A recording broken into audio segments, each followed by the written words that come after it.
الرحیم۔ صرف 5 منٹ کا مدرسہ قرآن و حدیث کی روشنی میں اسلامی تاریخ۔ حضرت زبیر بن عوام رضی اللہ عنہ بھی ان خوش نصیب صحابہ میں ہیں جن کو رسول اکرم صلی اللہ علیہ وسلم نے دنیا ہی میں جنت کی بشارت دی تھی۔ آپ اسلام لانے والوں میں چوتھے یا 5ویں صحابی ہیں۔ انہوں نے 15 سال کی عمر میں اسلام قبول کیا، حبشہ اور مدینہ دونوں کی ہجرت کی، رسول اللہ صلی اللہ علیہ وسلم کے ساتھ تمام غزوات میں شریک رہے۔ غزوہ خندق کے موقع پر رسول اللہ صلی اللہ علیہ وسلم نے فرمایا، کون ہے جو دشمن کے لشکر کی خبر لائے؟ حضرت زبیر رضی اللہ عنہ نے عرض کیا کہ میں خبر لاؤں گا۔ اس پر رسول اللہ صلی اللہ علیہ وسلم نے فرمایا، ہر نبی کے لیے حواری ہوتے ہیں اور میرے حواری زبیر ہیں۔ علی رضی اللہ عنہ نے فرمایا کہ میں نے رسول اکرم صلی اللہ علیہ وسلم کو یہ فرماتے ہوئے سنا، طلحہ و زبیر جنت میں میرے پڑوسی ہوں گے۔ چنانچہ 36 ہجری میں جنگ جمل کے موقع پر ابن جرموز نے آپ رضی اللہ عنہ کو شہید کر دیا۔ حضور صلی اللہ علیہ وسلم کا معجزہ۔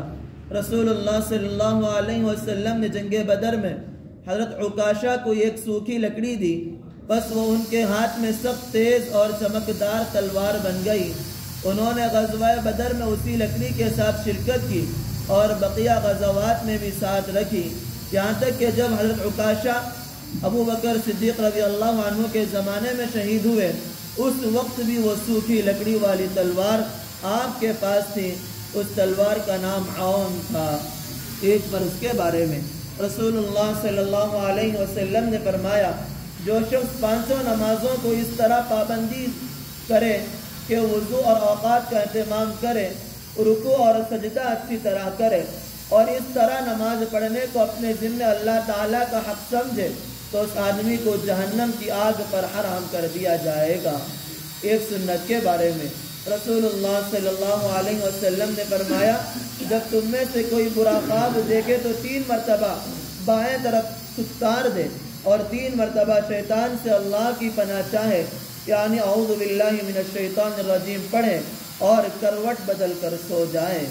ایک عام عمل کی فضیلت۔ رسول اللہ صلی اللہ علیہ وسلم نے فرمایا، اللہ تعالیٰ فرماتا ہے کہ میں جب اپنے مؤمن بندے کو بیماری میں مبتلا کرتا ہوں اور وہ اپنی عیادت کرنے والوں سے میری شکایت نہیں کرتا، تو میں اس کو اپنی قید یعنی بیماری سے نجات دیتا ہوں اور پھر اس کے گوشت کو اس سے عمدہ گوشت اور اس کے خون کو عمدہ خون سے تبدیل کر دیتا ہوں تاکہ نئے سرے سے عمل کریں۔ ایک گناہ کے بارے میں قرآن میں اللہ تعالیٰ فرماتا ہے، جو شخص اللہ اور اس کے رسول کی نافرمانی کرے گا اور اس کی مقرر کی ہوئی حدوں سے آگے بڑھے گا تو اللہ تعالیٰ اس کو آگ میں داخل کرے گا جس میں وہ ہمیشہ رہے گا اور اس کو ذلیل اور رسوا کرنے والا عذاب ہوگا۔ دنیا کے بارے میں قرآن میں اللہ تعالیٰ فرماتا ہے، جو شخص اپنے اعمال کے بدلے میں صرف دنیا کے انعام کی خواہش رکھتا ہے تو اس کی نادانی ہے کہ اسے معلوم نہیں کہ اللہ تعالیٰ کے یہاں دنیا اور آخرت دونوں کا انعام موجود ہے، لہٰذا اللہ سے دنیا اور آخرت دونوں کی نعمتیں مانگا کرو۔ اللہ تمہاری دعاؤں کو سنتا ہے اور تمہاری نیتوں کو دیکھتا ہے اور جانتا ہے۔